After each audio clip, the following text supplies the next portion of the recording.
Hello guys, this is doctor Juhi Mishra. बहुत सारे patient ऐसे आते हैं जिनको चोट लगा हुआ होता है 2 या 3 दिन पहले, और वो अपनी हिस्ट्री में ऐसे बताते हैं कि जैसे हमें चोट लगा और हमने क्या किया कि उस पर मसाज करना शुरू कर दिया, उस पर कोई ऑयल था उसका मसाज किया, या फिर हम गर्म मालिश कर रहे हैं, और अब जाके 2-3 दिन बाद जब उसका स्वेलिंग बढ़ गया है, पेन और बढ़ गया है, अब उससे कंट्रोल नहीं हो रहा, पैर टेढ़ा हो गया है, तो ऐसे कंडीशन में पेशेंट आते हैं और अपनी प्रॉब्लम को और दुगना कर देते हैं। तो ऐसे कंडीशन में ये समझने की ज़रूरत है कि जैसे हमें जिस टाइम चोट लगा, हमें उस टाइम ये चीज़ बहुत इंपॉर्टेंट है कि हम पैर को या फिर किसी भी पोर्शन जहाँ भी चोट लगा है उस पोर्शन को हम मूव ना कराएं, उसको कहीं भी एक पोजीशन दे के बैठ जाना है,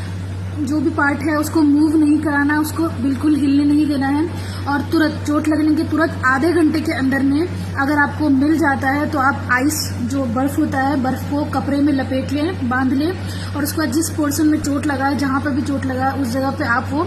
रख सकते हैं, उसको सेक सकते हैं, बर्फ से सेकना है आधे घंटे के अंदर। इससे क्या होगा, इससे जो जितना वो फूलना चाहिए, जितना स्वेलिंग होना चाहिए, वो स्वेलिंग नहीं होगा उस टाइम,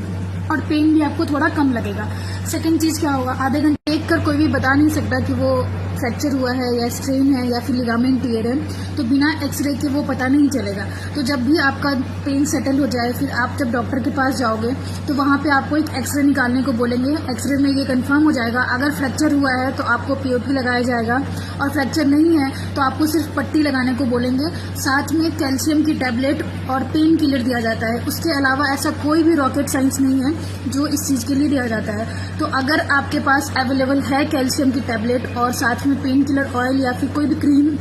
अवेलेबल है तो आप यूज़ कर सकते हो घर पे ही, पर एक्सरे निकालना कंपलसरी है, क्योंकि बिना एक्सरे निकाले आपको नहीं पता चलेगा कि फ्रैक्चर हुआ है या नहीं हुआ है।